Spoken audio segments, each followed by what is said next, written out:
Welcome to the KuppingerCole Analyst Chat. I'm your host. My name is Matthias Reinwarth. I want to welcome my guest for today. It's an elite analyst in cybersecurity and our CTO.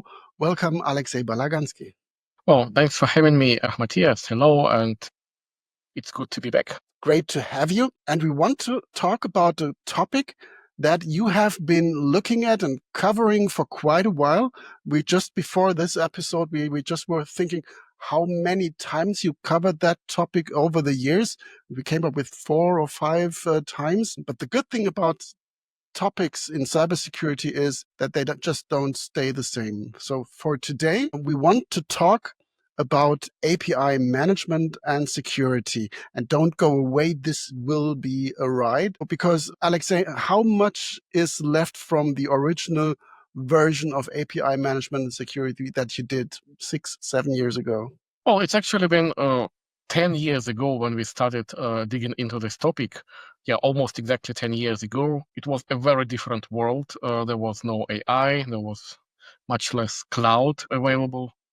And of course, we had iPhones, of course, but they were not as widespread as today. So yeah, APIs were a technical thing. It was a developer thing, a universal format for basically developing distributed applications. This is where we started. This is how we started looking at them 10 years ago. And unfortunately, this is how a lot of people still perceive APIs nowadays, although, of course, a lot has changed, including on this whole AI elephant. Right. And if I think of API security, and I'm not the expert in that area, I think of API gateways, about protecting APIs, registering them, understanding them, describing them. This has changed, right? Well, again, since we now all implementing AIs everywhere, and of course we have to keep in mind that the AIs of today are not even the same as AIs of 2 years ago. No, things have developed on their own, and the more sophisticated, the more distributed, the more interconnected those AI systems become. Of course, the more APIs have to be involved, because every action you are performing through an AI-enabled system essentially starts a cascade of API calls between all those agents and endpoint systems and databases and cloud services and mobile devices. Basically, everything which is now connected over the internet is connected over an API. So it's mind-bogglingly complicated, and of course, it's just as insecure, unfortunately, as it was 20 years ago or 10 years ago. Right. But when the infrastructure, when the platforms, when the systems have changed, that obviously also means that the threat landscape has changed, has expanded, and has mutated over time. So if I ask you if you're still protecting system against prompt injection or data exfiltration, is this still a thing, or is this just a small part of the equation? Well, if you continue talking about AIs, you have to understand that an AI system today is no longer just an LLM, not just a language model where you would ask a question and it would think a little bit and give you a response. So yes, you have to feed it with more information. It was valid before and it's still valid now. And yes, prompt injection is an important risk, a threat. But think that now you probably tomorrow you will be interacting not with a single LLM, but with dozens or even hundreds of those. And they will be talking to each other directly behind your back, because whenever you basically give your favorite AI agent a task for today, write me a report, find me the best candidate for our open position, or run this specific mathematical experiment somewhere in the cloud, whatever your job is. Those AI agents will be communicating on your behalf, but they will be talking to each other without your approval or oversight. And all of those interactions have to be protected, because if your favorite AI agent can book a call with someone on your behalf, somebody can exploit that API interface. If your AI agent can start a manufacturing machine somewhere in your plant or whatever, it's an even higher risk.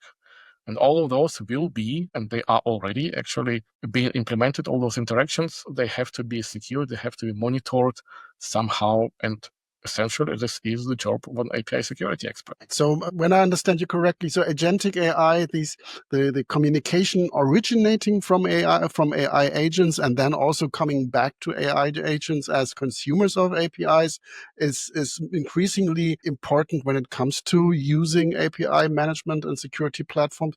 And that means combining management and security is essential. And I've talked about that topic in various cases because all these AI agents that you just mentioned, they also need to have an identity. They need to have a proper profile. They need to have attributes to understand what they do, what they're allowed to do, and what they're not expected to do. But in the end, these are agents, and agents is closely related to the term agency. So they do something autonomously. They do it on their own within their expected realm of behavior. So also access management and security has changed to this different type of behavior? Well, this is like a separate whole new kind of worms, if you will, probably worth a separate Analyst Chat episode or 2 or 5. But yes, you're absolutely right. What people seem to forget is that even though there is a lot of things emerging nowadays that will be done by non-human systems, agents, or just a traditional server, if you will, or a client or an API host or whatnot, all those things, all those activities are still done on someone's behalf. Someone, a human, hopefully, is still responsible for all those activities. And this is why it's in our, as humans, greatest interest to make sure that all those interactions, all those agencies, if you will, are aligned with our human goals.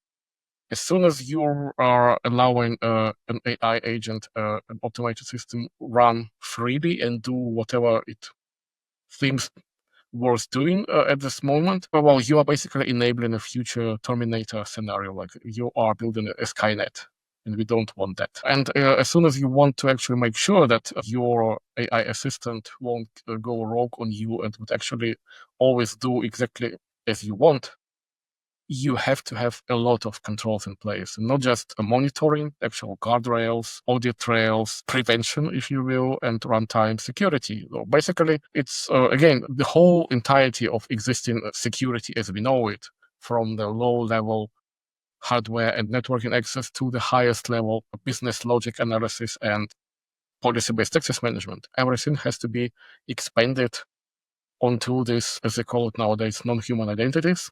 But the problem here is not the identities are different. The problem here is that the scale increases 100-fold, if not 1,000-fold overnight. So it's very difficult to make sure that it all works in a predictable and foreseeable and observable way on that scale. I look at this more from the identity perspective. You are looking at it from this API security and management perspective. But I think the technology that at least I realized as being more or less one of the silver bullets for curing these issues is MCP, the Model Context Protocol, that is often mentioned when it comes to being the loophole where every API access needs to go through. Is this something that you can confirm from the product landscape, from the overall design of these fabrics that you're creating? Right. Well, first of all, let's just kind of take a step back and have our 10,000 feet look down upon this whole API thing. So it all started back then, back when applications needed to talk over a network. So every time you have a client running on one computer and the server running on another one, you would have to connect them somehow, and that would be called an API, an application programming interface. Then it evolved in a kind of an almost mainframe-like model where you would have an API gateway, a massive piece of network infrastructure which would expose, centralize, and manage multiple API endpoints for different servers, and of course for different clients. And this was like, and it still is for a lot of people, the way how they understand API management. So there's like a massive mainframe which centralizes all your APIs for different things and purposes. Not how it works anymore. This view is outdated for at least 10 years or something. Nowadays, API interactions are all decentralized. First of all, we had this microservices and cloud native applications where basically every small part of your app would talk to another small part of your app over an API. So we had this need to evolve API service meshes as a decentralized, small-scale hub for enabling all those interactions between different parts of your application. Now we have the same decentralized thing at a global level, because again, as you said, everything, every system, every database, every cloud, every application, maybe in the near future, every car and every coffee maker and whatnot, they will be, at least in theory, controllable through an AI. And to enable that, we need a standard. And as you mentioned, this standard de facto at the moment is MCP, Model Context Protocol. This is a standard which allows an AI agent, an application powered by an LLM, to control physical world, or digital world, whatever, to pull data from a database, to start a car, to tell your coffee maker to brew fresh coffee, and stuff like that. And of course, MCP is just another kind of API. And if you want to make sure that only you or maybe your family members can actually start your coffee maker, and you don't want your car to suddenly drive away from you, you have to make sure that all those APIs are properly secured. And unfortunately, just like 20 years ago with the RESTful APIs, MCP isn't really well prepared for fine-grained authorization and security controls and whatnot. It was never the priority. The priority has always been bring your product to the market first. Otherwise, there will be a competitor offering a different product. So yes, MCP won the first round. Now they have to grow up and mature to become a properly, strongly manageable, observable, and securable solution for this entire AI world. And now that we've talked about MCP, are there other competitors, other technologies that you have encountered during your research around API management and security that fill some gaps or are just competitors? Well, again, there is a lot of different standards and solutions and frameworks emerging because, again, this is a very hot topic, but I would really prefer not to talk about them today because these are all things of the near future, and we don't know yet who will emerge as a winner. What I wanted to mention is absolutely a couple of other things which are not directly related to API management or even AI security, but are nevertheless going to influence this whole evolution a lot. First of all, it's this whole notion of edge computing. You know, we have the on-prem, our local computing devices, laptops and other devices. We have the cloud somewhere far away, a virtual mainframe, if you will. But we now have this kind of third layer, the silver lining behind the cloud, the edge. This is extremely important for various scenarios, for occasionally connected things like vehicles and ships and spaceships, if you will, for manufacturing environments, or for just highly distributed applications like, well, how would you run a database which has to be present and close to every consumer, regardless whether they are based in the US or Brazil or India? You have to spread your application logic to be as close to those consumers as possible. This is where this whole edge thing lives.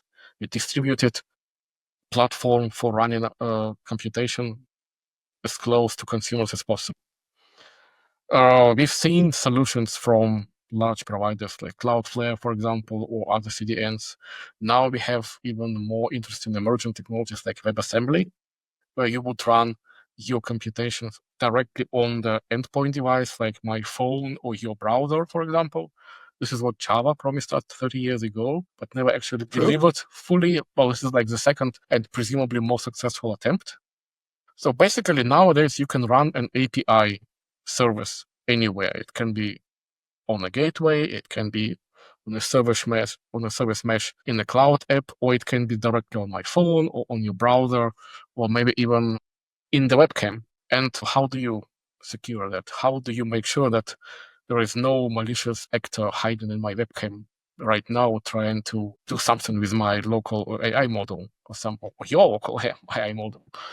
Kind of the level of decentralization of the upcoming new world is so mind-boggling that everything becomes determined by the level of API security again, because you have to protect, you have to monitor, secure, and audit huge amounts of decentralized traffic. There is no gateway anywhere. There is no tap port you would look into, because there will be millions of those ports.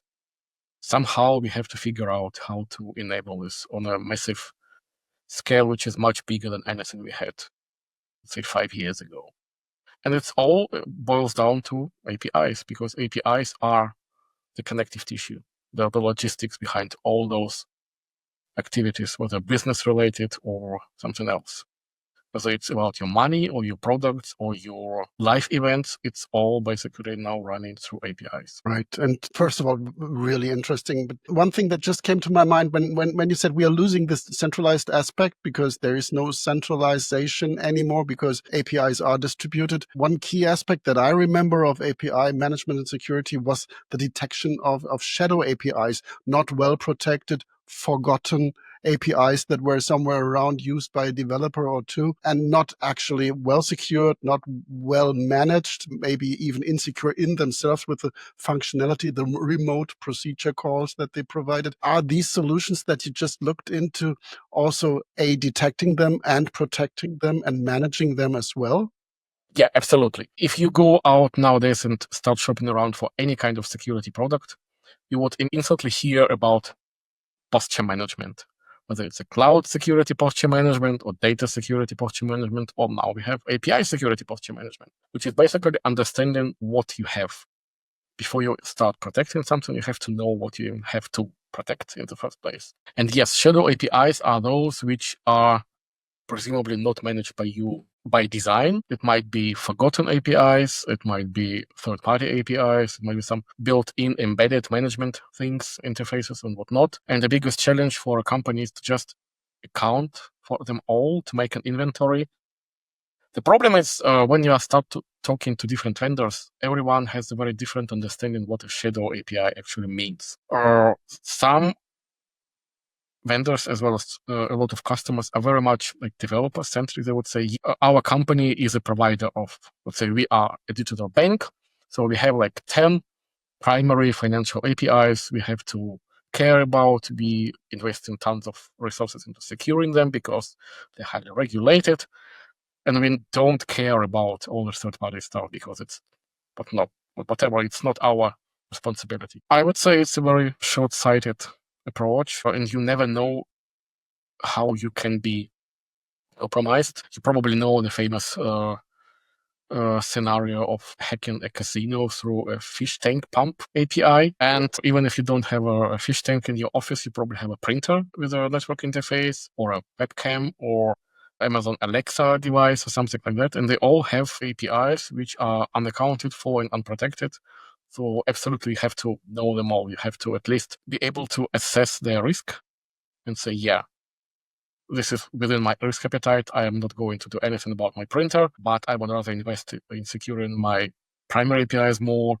Or you would say, no, we want to have an entire posture secured as best as possible. So there is a lot of tools out there. There are so many different ways you have to scan your environment for those APIs. You cannot just connect to a known gateway and say, hey, tell me which APIs we publish. That's not enough. You have to be able to sniff network traffic, to look through your source code, maybe to connect to your GitHub account, for example, and go through all of your repositories. You have to monitor endpoint devices. Basically, you have to integrate with all your existing security tools to look for specific fingerprints of API traffic. And as soon as you identify those, you can start doing your inventory and classification and risk management. Right, fascinating. So we have AI everywhere, we have APIs everywhere, and those two together lay a foundation of new types of architectures.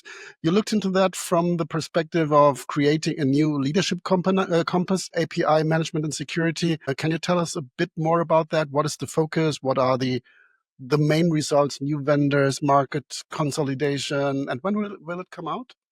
Well, I just finished writing it yesterday, actually. So it will be published probably sometime in July. After it will go through all the reviewing and fact-checking rounds as usual. Again, we started doing API security market coverage 10 years ago. We've updated this report at least 5 times. I even lost count myself.